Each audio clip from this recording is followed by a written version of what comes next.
Mi familia no me invitó a Acción de Gracias porque no es lugar para perdedores, dijo mi hermana. Con calma asentí y dejé de financiar a sus hijos. Ahora ella está enloqueciendo y... Mi nombre es Jessica Miller. Tengo 36 años. Y 3 días antes de Acción de Gracias, mi propia hermana me dijo que no era bienvenida en nuestra cena familiar porque su nuevo círculo social no tenía lugar para perdedores. Lo dijo de pie dentro de una cocina que yo había ayudado a renovar, junto a una nevera que yo había pagado para reemplazar, mientras sus hijos asistían a una academia privada cuya matrícula había estado saliendo de mi cuenta bancaria cada mes durante casi 4 años. No discutí. No le recordé que había cubierto su deducible de seguro de salud después de una cirugía de emergencia, pagado campamentos de verano, reparado su techo y transferido dinero en silencio cada vez que su esposo afirmaba que otro cheque de comisión estaba retrasado. Simplemente miré la fotografía familiar en su mostrador, noté que mi cara había sido doblada detrás del marco, y dije, entonces probablemente deberías dejar de aceptar el dinero de una perdedora. Su sonrisa desapareció. Esa noche, me senté sola en una extensión de playa casi vacía a las afueras de Wilmington, pero no estaba llorando por Acción de Gracias. Estaba revisando extractos bancarios. Para la medianoche, había cancelado 6 pagos automáticos, eliminado a 2 usuarios autorizados de mi tarjeta de crédito, congelado una cuenta de matrícula y revocado el acceso a un fondo de emergencia que mi hermana creía que le pertenecía. El total era de $4,860 cada mes. A las 12:17 de la noche, mi teléfono comenzó a vibrar. Primero llegaron las llamadas perdidas, luego las amenazas, luego un mensaje que me hizo darme cuenta de que esto no se trataba simplemente de una familia desagradecida. Alguien había usado mi nombre para garantizar una deuda que nunca había aceptado pagar. Y cuando abrí el documento adjunto, vi mi firma al final, perfectamente copiada, completamente fraudulenta y vinculada a la casa donde se serviría la cena de Acción de Gracias. Había pasado 12 años convirtiéndome en la persona a la que mi familia llamaba cada vez que algo se rompía. Era especialista en calibración de equipos marinos, lo que significaba que inspeccionaba sistemas de navegación, transmisores de emergencia e instrumentos de presión utilizados en embarcaciones comerciales. Era un trabajo altamente técnico, físicamente exigente y casi invisible para cualquiera fuera de la industria. A mi hermana le gustaba describirme como la mujer que arregla aparatos de barcos, generalmente con una risa que hacía que mi profesión sonara como un pasatiempo. Lo que nunca mencionó fue que mis certificaciones tardaron años en obtenerse, mi trabajo prevenía accidentes y mis ingresos eran la razón por la que su familia había sobrevivido a varias catástrofes financieras. El primer rescate ocurrió 6 años antes, cuando su esposo perdió dinero invirtiendo en una expansión de restaurante que nunca había investigado adecuadamente. Tenían 3 meses de retraso en su hipoteca y estaban demasiado avergonzados para contárselo a nuestros padres. Pagué los atrasos porque 2 niños asustados dormían en esa casa. El segundo rescate llegó cuando mi hermana quiso que los niños fueran transferidos a la Academia Cape Harbour después de convencerse de que la escuela pública dañaría sus futuras conexiones. Me pidió que cubriera un semestre. Un semestre se convirtió en un año. Un año se convirtió en 4. Cada vez que intentaba discutir una fecha de finalización, me enviaba fotografías de proyectos escolares, disfraces de recitales o tarjetas escritas a mano que decían, «Gracias, tía Jen». Me quedé porque amaba a esos niños, pero el amor lentamente se convirtió en palanca. El rechazo de Acción de Gracias fue diferente porque expuso lo que realmente pensaba de mí. Recientemente se había unido a una junta de caridad frente al mar y se había obsesionado con impresionar a donantes adinerados. Su esposo había comenzado a presentarse como promotor inmobiliario, aunque la mayor parte de sus ingresos provenía de la venta de amarres de lujo por comisión. Querían que Acción de Gracias pareciera pulcro. Comida de catering, vino importado, vajilla a juego y invitados que podrían ayudarlo a conseguir un nuevo contrato de desarrollo. Aparentemente, una mujer soltera que pasaba sus días en astilleros no encajaba en la imagen. Cuando pregunté si los niños sabían que yo había sido excluida, mi hermana se encogió de hombros y dijo, estarán ocupados con gente que realmente puede ayudar a su futuro. Esa frase fue la gota que colmó el vaso. No porque me llamara perdedora, sino porque había reducido cada relación a la utilidad mientras continuaba usándome más que a nadie. En la playa esa noche, abrí una hoja de cálculo que había evitado durante años. la matrícula, las facturas dentales, las cuotas deportivas, el apoyo hipotecario, los servicios públicos, los víveres, las vacaciones, las transferencias de emergencia y el préstamo para la renovación de la casa sumaban $218,740. Lo había dado de buena gana, pero lo había dado bajo la creencia de que estaba ayudando a mis parientes a recuperarse, no financiando una actuación. Después de cancelar los pagos, llamé a las agencias de crédito y congelé mis archivos. Fue entonces cuando apareció una alerta por una línea de crédito hipotecario de $164,000 conectada a mi número de seguro social. La solicitud me incluía como copropietaria de la casa de mi hermana y afirmaba que yo había firmado como garante. Nunca había poseído ni un centímetro de esa propiedad. Descargué el paquete del préstamo y encontré una firma electrónica que parecía casi idéntica a la mía. La página de verificación mostraba que el documento se había abierto desde una tableta antigua que una vez le presté a mi hermana durante unas vacaciones familiares. Debajo de la firma había una declaración de empleo falsa que inflaba mis ingresos anuales y me identificaba como socia silenciosa en la empresa inmobiliaria de su esposo. De repente, comprendí por qué me había estado pidiendo copias de mis licencias profesionales, documentos fiscales y prueba de ingresos durante el año anterior. Cada solicitud había llegado envuelta en una explicación razonable, formularios de ayuda de la academia, actualizaciones de seguros, planificación patrimonial familiar. Confié en ellos. Habían construido una identidad financiera a partir de piezas que yo misma les había entregado. Mis manos estaban firmes cuando llamé al departamento de fraudes del prestamista. Le dije al investigador que no había autorizado el préstamo, que nunca había firmado la solicitud y que acababa de descubrir que mi identidad estaba adjunta a una propiedad que no poseía. El investigador puso un bloqueo inmediato en la línea de crédito restante y me advirtió que no confrontara a nadie hasta que los documentos estuvieran seguros. 20 minutos después, mi hermana me envió un mensaje de texto: ¿qué hiciste? La cuenta de David está congelada. Luego llegó otro mensaje. Estás destruyendo a esta familia porque tus sentimientos fueron heridos. Miré esas palabras y me pregunté cuántas veces una persona podía robarte antes de dejar de llamar a tu resistencia egoísta. A la mañana siguiente, me reuní con mi amiga más cercana, Emily Witte, en una pequeña cafetería cerca del puerto deportivo.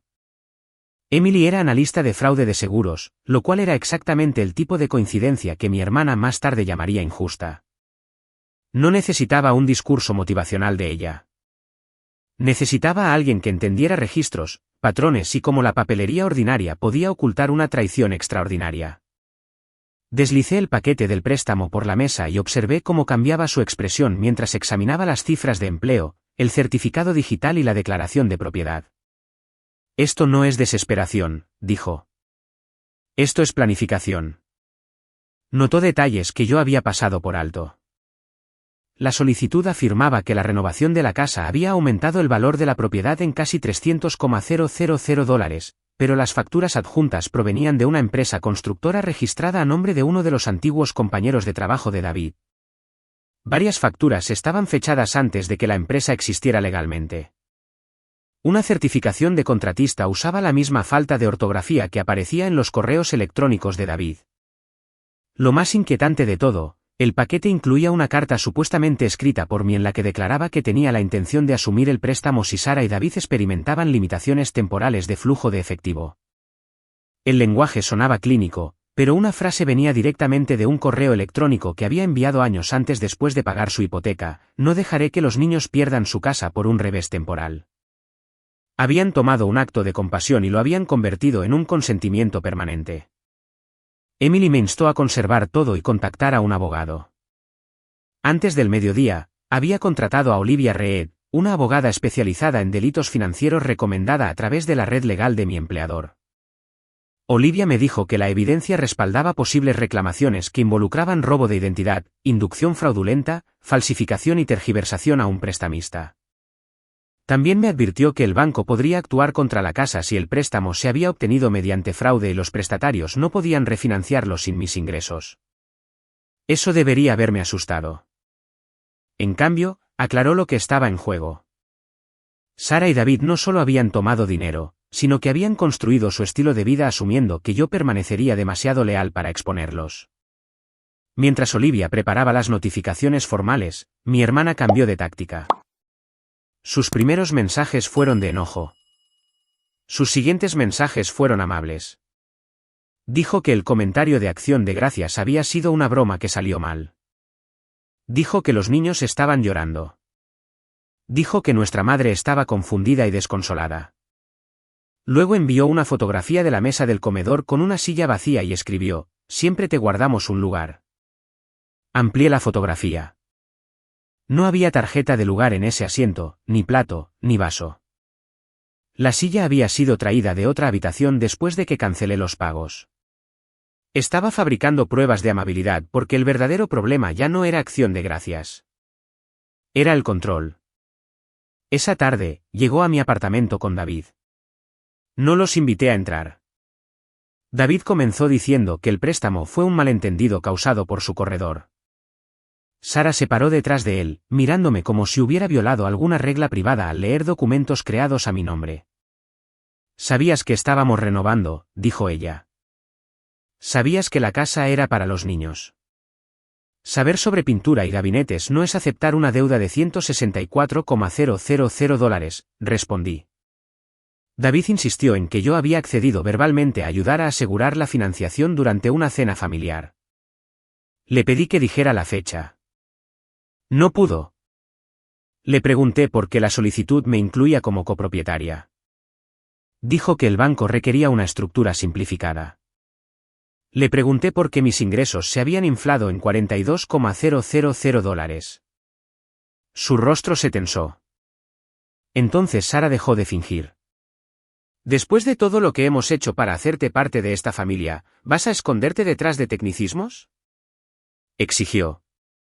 La pregunta casi me hizo reír. Me habían excluido de acción de gracias y ahora describían la deuda falsificada como inclusión. Les dije que toda comunicación se realizaría a través de mi abogada. Sara se acercó y bajó la voz. «Piensa con cuidado. Los niños perderán su escuela. Podríamos perder la casa. Mamá sabrá que tú lo causaste». «No», dije, «ella sabrá que tú lo arriesgaste». David me llamó vengativa. Sara me llamó celosa. Ninguno de ellos se disculpó por usar mi identidad. Mientras se daban la vuelta para irse, hice una última pregunta. «Cuando me llamaste perdedora, ¿ya sabías que habías usado mis ingresos para convencer a un banco de que eras exitoso?». David dejó de caminar. Sara no lo hizo. Ese fue el momento en que supe que él no había sido el único involucrado.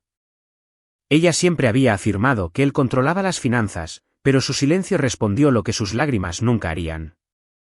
La mañana de acción de gracias comenzó con 37 mensajes en el chat del grupo familiar. Mi madre les pidió a todos que se calmaran. Una tía con la que no había hablado en 8 meses escribió que el dinero nunca debería dividir a parientes de sangre. Un primo sugirió que continuara pagando la matrícula de los niños hasta enero para que los adultos pudieran resolver su desacuerdo en privado. Nadie preguntó por qué mi firma aparecía en un préstamo. Eso fue porque Sara ya les había contado su versión. Yo había prometido voluntariamente apoyo financiero, me había resentido después de no ser invitada a una cena de networking para adultos y había retirado todo sin previo aviso. Describió el préstamo falsificado como una corrección de papeleo que yo había aprobado previamente. También afirmó que estaba emocionalmente inestable por trabajar demasiadas horas. Durante años, ella había dependido de mi silencio. Esa mañana, decidí que el silencio ya no era amabilidad. Publiqué un mensaje. No retiré una promesa. Descubrí un préstamo de $164,000 obtenido con mi información personal y una firma que no proporcioné. Mi abogada ha notificado al prestamista. No discutiré una investigación de fraude activa en este chat. Luego adjunté solo la primera página del reconocimiento del banco confirmando mi queja de fraude. No compartí números de cuenta privados ni acusé a nadie más allá de lo que podía probar. El grupo se quedó en silencio durante 11 minutos. Entonces David abandonó el chat. Sara me llamó 12 veces. Apagué mi teléfono y conduje a Mason Barrow Island, donde planeaba pasar la tarde caminando, leyendo y comiendo un sándwich que no me exigía sentir gratitud por personas que la habían explotado. A las 2:40 de la tarde, Emily llamó a mi teléfono de trabajo. Dijo que Sara había publicado públicamente que yo estaba tratando de dejar a sus hijos sin hogar por un malentendido familiar. La publicación incluía una captura de pantalla recortada de un mensaje antiguo donde yo escribí: siempre me aseguraré de que los niños estén a salvo. Excluía la siguiente línea: pero tú y David necesitan un plan de pago real porque no puedo seguir financiando el hogar. Los amigos de la Junta de Caridad de Sara estaban comentando con oraciones, simpatía y ofertas para conectarla con ayuda legal. Luego alguien preguntó por qué un exitoso promotor inmobiliario necesitaba que su cuñada garantizara el préstamo de su casa. La pregunta quedó sin respuesta. Por la noche, la historia había comenzado a colapsar por sí misma. Un antiguo cliente de David comentó que también había exagerado los rendimientos de la inversión durante una presentación de ventas en la Marina. Un subcontratista afirmó que aún se le debían $28,000. Otra mujer me escribió en privado que David había persuadido a sus padres para que invirtieran en un redesarrollo frente al mar que nunca había recibido la aprobación de zonificación. Le reenvié todos los mensajes a Olivia sin responder. El lunes siguiente, el prestamista confirmó que casi toda la línea de crédito hipotecario ya había sido retirada. Solo $22,000 se habían destinado a renovaciones. $40,000 se habían transferido a la cuenta comercial de David. $35,000 habían pagado tarjetas de crédito vencidas. $12,000 habían financiado un patrocinio de gala benéfica a nombre de Sara. Otros $17,000 habían cubierto gastos de escuela privada durante meses en que Sara me dijo que mis pagos se estaban utilizando directamente para la matrícula. El resto se había destinado a un SUV arrendado, tarifas de marina, ropa de lujo y retiros de efectivo. No había estado apoyando a padres con dificultades. Había estado preservando su imagen mientras ellos la expandían. El descubrimiento más doloroso involucró la cuenta escolar de los niños. Durante 2 años, Sara me había dicho que la matrícula aumentaba porque un niño necesitaba servicios académicos adicionales. En realidad, la academia les había otorgado ayuda financiera parcial. Sara continuó cobrándome el monto total y usó la diferencia en otra parte. Había convertido los desafíos de aprendizaje de su propio hijo en una historia para recaudar fondos. Olivia me aconsejó presentar un informe policial de inmediato. ¿Lo hice? Un detective tomó los registros electrónicos, la correspondencia bancaria, los mensajes solicitando mis formularios de impuestos y los registros de acceso a la tableta. Esperaba que la culpa me aplastara al firmar la declaración. En cambio, sentí pena. Pena por la hermana que creía tener. Pena por los niños que eventualmente entenderían lo que pasó y pena por los años en que confundí la resistencia con la lealtad. Esa noche, Sara apareció en mi lugar de trabajo. Se paró fuera de la puerta de acceso controlado con un abrigo crema, gritando mi nombre mientras 2 técnicos y un supervisor de puerto observaban. Seguridad le pidió que se fuera. Ella se negó hasta que salí. ¿Fuiste a la policía?, gritó ella. ¿Contra tu propia hermana? Alguien usó mi identidad para pedir dinero prestado, dije. La policía determina quién es responsable. ¿Sabes lo que esto nos hará? ¿Sabías lo que podía hacerme? Me acusó de disfrutar la atención. Dijo que siempre había resentido su matrimonio, sus hijos y su vida social. Luego hizo su primera declaración honesta. Nunca se suponía que te enterarías porque íbamos a pagarlo. Observé al oficial de seguridad activar su cámara corporal. ¿Quiénes somos, Sara?, pregunté. Se dio cuenta demasiado tarde de lo que había admitido. Su rostro cambió. David, que había estado esperando dentro de su SUV, abrió la puerta del pasajero y le gritó que dejara de hablar. Ese momento se convirtió en parte del registro oficial. Antes de irse, Sara me señaló y dijo: cuando los niños te odien, recuerda esto. Pensé en los pagos de la escuela, las facturas fabricadas y la silla de acción de gracias agregada después del hecho. Los niños eventualmente crecen lo suficiente como para leer. Respondí: asegúrate de estar lista para eso. 2 semanas después, Sara me pidió que nos reuniéramos en un parque infantil. Dijo que los niños necesitaban verme y prometió que David no asistiría. Me negué a discutir la investigación, pero accedí a pasar 30 minutos con ellos porque no eran responsables de lo que sus padres habían hecho. Cuando llegué, los niños corrieron hacia mí, pero su emoción rápidamente se convirtió en confusión. El mayor preguntó por qué les estaba quitando la escuela y la casa. El menor preguntó si estaba enojada porque no había recibido un regalo de acción de gracias. Esas preguntas no fueron espontáneas. Habían sido ensayadas. Sara se sentó en un banco observando de cerca, esperando que su dolor debilitara mis límites. Me arrodillé y les dije, los adultos están lidiando con un problema de dinero. Nada de esto es culpa suya, y los amo exactamente igual. No acusé a sus padres ni los abrumé con detalles legales. Sara parecía decepcionada de que no me hubiera defendido. Después de que los niños regresaron a la estructura para escalar, susurró que el banco había emitido un aviso de incumplimiento y que la academia suspendería la matrícula a menos que se pagara el saldo atrasado. Pidió $25,000 para estabilizar todo mientras David arreglaba una nueva financiación. Le pregunté si planeaba pagarme. Dijo que el reembolso no debería importar cuando había niños involucrados. Le pregunté si firmaría un acuerdo formal de préstamo redactado por mi abogada. Ella se negó de inmediato. Eso me dijo que no quería ayuda. Quería que se restaurara el antiguo sistema. Luego ofreció un trato. Si retiraba la queja de fraude, admitiría que el comentario de acción de gracias fue incorrecto y me daría la bienvenida de nuevo a la familia. Durante unos segundos, solo pude mirarla. Creía que el acceso a una mesa de cena valía más que mi identidad legal. Estás negociando con algo que ya no tiene valor, dije. El rostro de Sara se endureció. Me acusó de abandonar a los niños. Le recordé que yo había pagado más por su educación que cualquiera de sus padres durante los 4 años anteriores. Y por eso deberías seguir haciéndolo, respondió.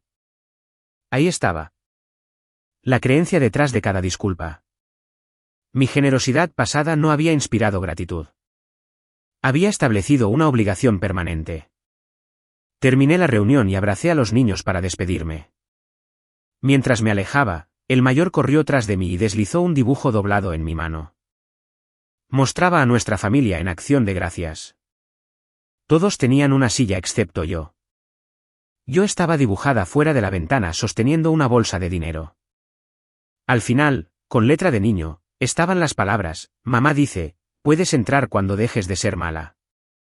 No lloré hasta que llegué a mi coche. Luego fotografié el dibujo, se lo envié a Olivia para documentar, y coloqué el original en una carpeta protectora. No porque quisiera usar a un niño contra mi hermana, sino porque Sara ya había hecho exactamente eso. ¿Seguía siendo sagrada la familia cuando a los niños se les enseñaba a medir el amor por el pago? ¿Cuánta manipulación se esperaba que perdonara antes de que el perdón se convirtiera en permiso? Esa noche, reservé un viaje por carretera de 3 semanas por los Outer Banks. Había ahorrado lo suficiente de los pagos cancelados para cubrir todo el viaje sin tocar mis ahorros a largo plazo. Por primera vez en años, el dinero que salía de mi cuenta representaba mi propia vida. Antes de irme, el caso se aceleró. Los investigadores del prestamista concluyeron que la firma electrónica había originado de mi vieja tableta mientras estaba conectada a la red doméstica de Sara. La solicitud usó fotografías de mi licencia de conducir tomadas de una carpeta familiar en la nube.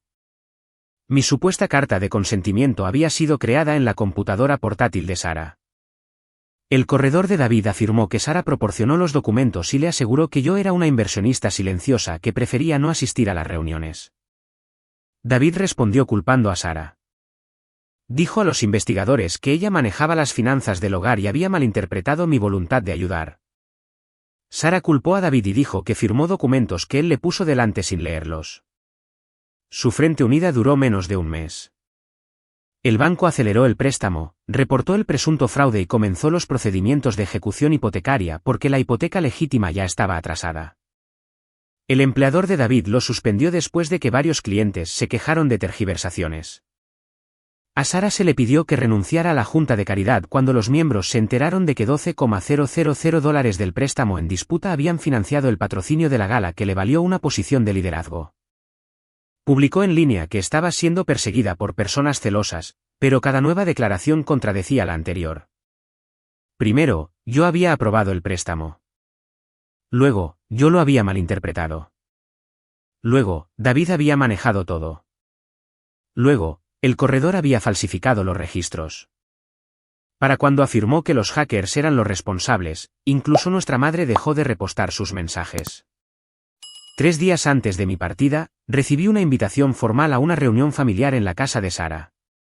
Olivia me aconsejó no ir sola, así que Emily condujo conmigo y esperó cerca mientras yo llevaba una grabadora permitida por la ley estatal y una carpeta que contenía solo documentos que mi abogada había aprobado para discusión. La casa ya no parecía el escenario de Acción de Gracias. El SUV de lujo había desaparecido. Avisos rojos estaban en el mostrador de la cocina. Varias habitaciones habían sido despojadas de muebles decorativos para reventa. Nuestra madre y 2 parientes se sentaron a la mesa del comedor, finalmente serios. Sara comenzó diciendo que la familia necesitaba sanación. David interrumpió y dijo que necesitaba que todos entendieran que Sara había gestionado la solicitud. Ella se volvió hacia él tan rápidamente que los niños, escuchando desde el pasillo, se quedaron inmóviles. Durante 20 minutos, se expusieron mutuamente. David dijo que Sara exigió el patrocinio de la caridad porque quería acceso a donantes adinerados. Sara dijo que David retiró dinero para inversiones fallidas. David dijo que ella infló los gastos escolares. Sara dijo que él creó las facturas falsas del contratista. Ninguno negó que mi información hubiera sido utilizada. Simplemente discutieron sobre la idea de quién había causado más daño. Nuestra madre me miró y preguntó por qué no le había advertido antes. Abrí la carpeta y puse copias de mis cheques cancelados, transferencias bancarias, recibos de matrícula y mensajes sobre la mesa. Les advertí a todos cada vez que dije que el apoyo tenía que terminar, respondí. Me llamaron egoísta porque continuar era más fácil para ustedes. Mi madre comenzó a llorar, pero no me apresuré a consolarla. Admitió que Sara le había dicho que yo me ofrecía pagar indefinidamente. Le mostré 3 mensajes donde solicité planes de pago y recibí culpa en su lugar. Un pariente que me había criticado en el chat del grupo se disculpó en silencio. Sara golpeó la palma de su mano contra la mesa. Así que eso es todo. Todos se vuelven contra mí porque Jessica tiene papeles. No, dije, se están volviendo hacia los hechos. David me ofreció un trato. Quería que le dijera al banco que yo había autorizado verbalmente el préstamo pero que había malentendido la cantidad. A cambio, firmarían un acuerdo de pago y dejarían de hablar negativamente de mí. Olivia había predicho la propuesta. Le pregunté si entendía que me estaba pidiendo que presentara una declaración falsa a una institución financiera. Dijo que yo estaba retorciendo sus palabras. Emily entró después de escuchar voces levantadas y David inmediatamente bajó la voz. Sara me acusó de organizar una emboscada. Le recordé que ella me había invitado. Entonces el niño mayor entró en la habitación sosteniendo el dibujo que yo había devuelto en un sobresellado para Sara. ¿Tía Jessica pagó mi escuela?, preguntó el niño. Nadie respondió. ¿También pagó nuestra casa?, Sara le dijo al niño que subiera. El niño se negó y preguntó por qué habían dicho que yo era pobre y celosa si yo había estado pagando por todo. Esa pregunta hizo más daño que cualquier discurso que yo pudiera haber dado. El rostro de Sara se arrugó, no con remordimiento, sino con el horror de perder el control de la historia. David salió. Empacó una maleta esa noche y se mudó a un alquiler amueblado pagado por su hermano.